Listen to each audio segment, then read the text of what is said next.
20,000 kilometre চালাই ফেলছি। কারণ আমার বন্ধু আমার সিনিয়র গাড়ি চালানোতে। আরেকটা প্রবলেম আছে আমার চেন স্পকেট।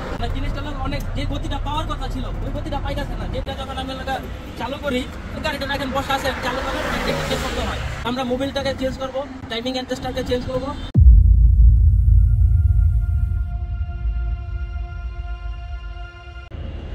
বন্ধু এদিকে আসো। কিসে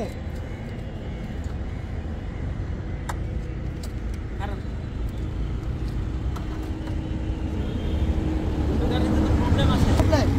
প্রবলেম হলো গাড়ির ক্যাট ক্যাট ক্যাট ক্যাট শব্দ করে।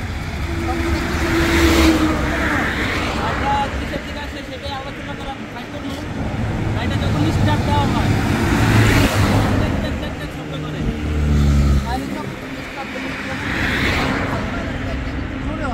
জোরে হয়।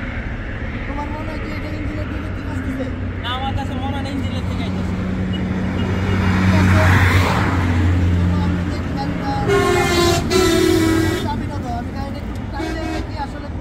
প্রবলেম আছে, গাড়ি চাবি লাগানো আছে। ঠিক আছে, গাড়িটা আমরা টান দিয়ে দেখি আসলে কোন জায়গায় প্রবলেম আছে। তারপরে আমরা ফাইন্ড আউট করবো প্রবলেম লাগে, ফাইন্ড আউট করি কোথাও আমাদের প্রবলেম আছে, তারপর আমরা কাজ করে নিয়ে আসি।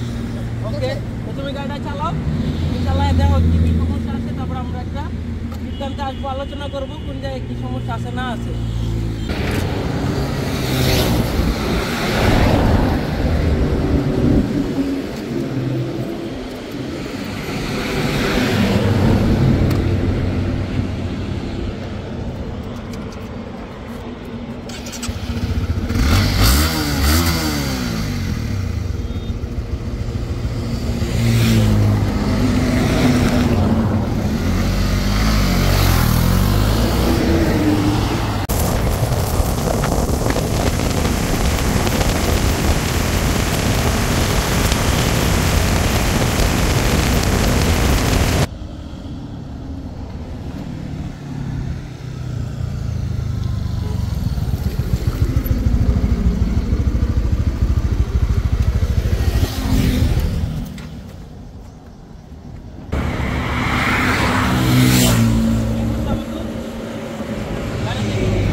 টাইমিং অ্যাডজাস্টার খারাপ হয়ে যাওয়ার কারণে যে শব্দটা সেটা টাইমিং অ্যাডজাস্ট খারাপ হওয়ার কারণে তোমার গাড়ি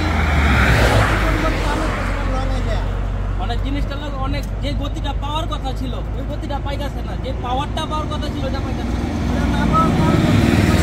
প্রবলেম আছে সম্ভবত ইঞ্জিনিয়ার তোমার এই মোবিলটাতে ভেজাল করছে,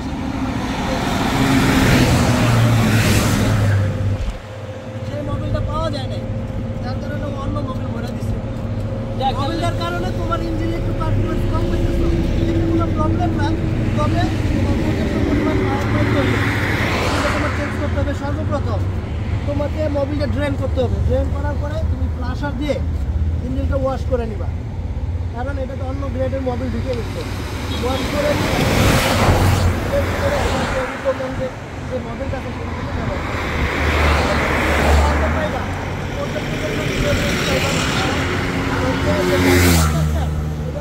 ব্যবহার সাউন্ডটা কমে যাবে।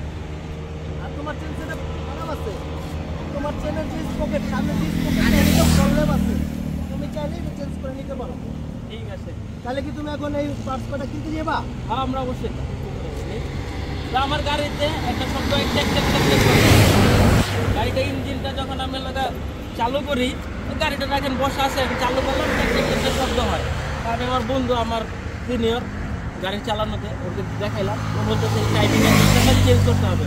এবং এই গাড়িটা চালানোর পরে দেখলো এটা গতিটা কম আছে, এই গতিটা কম থাকার কারণে মোবিলটা 2 নাম্বার পড়ছে। আমরা মোবিলটাকে চেঞ্জ করব, টাইমিং অ্যাডজাস্টারকে চেঞ্জ করব। আরেকটা প্রবলেম আছে আমার চেন স্পকেট, সামনের যে ছোটো চেন স্পকেটটা ওটা একটু খাইয়ে গেছে। কারণ কি আমি অলরেডি 20,000 কিলোমিটার চালাই ফেলছি, ট্রেনের সময় চলে আসছে। তো আমি চিন্তা করলাম যে ডিসিশন নিলাম আমি একটা টাইমিং অ্যাডজাস্টার চেন কিনবো, টাইমিং অ্যাডজাস্টার কিনবো। আরেকটা হচ্ছে আপনার মোবিল চেঞ্জ করব এবং চেন সেট জমটাই কিনে ফেলবো। তো এই মডিফাইগুলো করি, চলেন এবং আমার গাড়িটার যে কী পারফরমেন্স আছে সেটা আমরা দেখে নিই।